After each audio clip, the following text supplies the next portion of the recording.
ang nakikita ko dito sa mga taong nagbibigay ng, parang sabi nila dapat hindi na tayo mag-aral mag-code, ganito ganyan, 'di ba? Mag-ano lang tayo, mag-vibe code na lang tayo. Ito 'yun eh.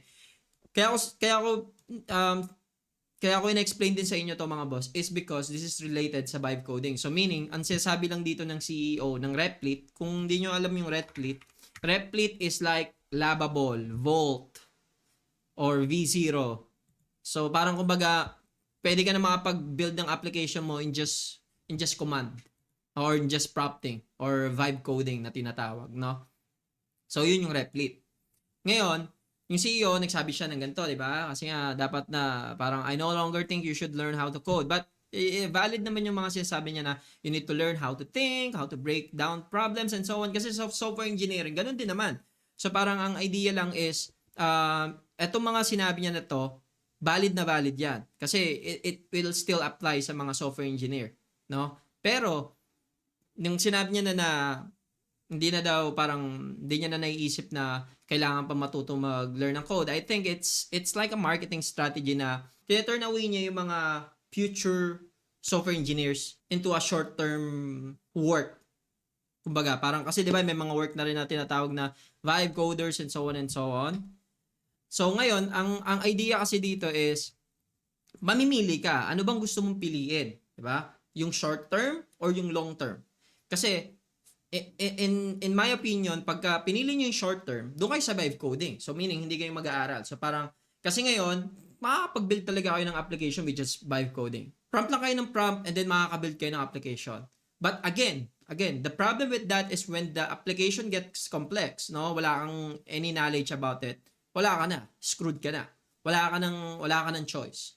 No? Parang hindi mo na kaya. Yun yung limitations mo. Okay? So, yun yung parang part na lagi niyong titignan pagdating dito sa vibe coding part. Na tipong, ano ba, mag-aaral pa ba kayo mag-code or hindi na? Pero kung ang nakikita niyo sa sarili niyo is maging software engineer in the future, you should always learn how to code.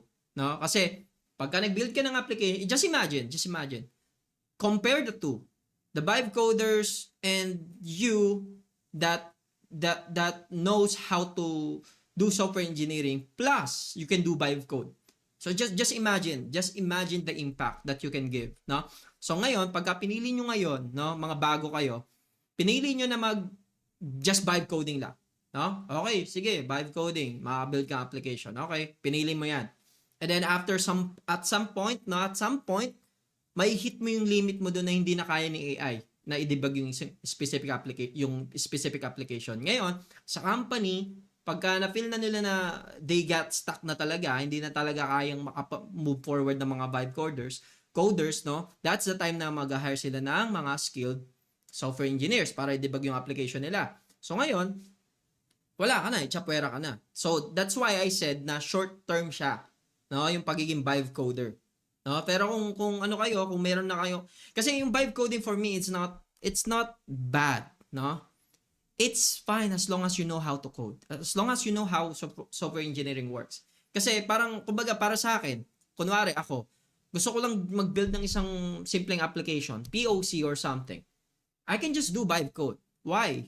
Kasi I understand how it works, no? Kaya kong i-automate yung mga workflows ko, no? Nang hindi ako nagwo-worry. Kasi nga I know how that thing works. No, na tipong pagka may na-experience na ako mga complex implementation and so on, hindi ako mangangamba kasi I know how to do it on my own. So that's the advantage of learning how to code rather than just vibe coding. So just imagine you know how to code, you can do vibe coding, complete package.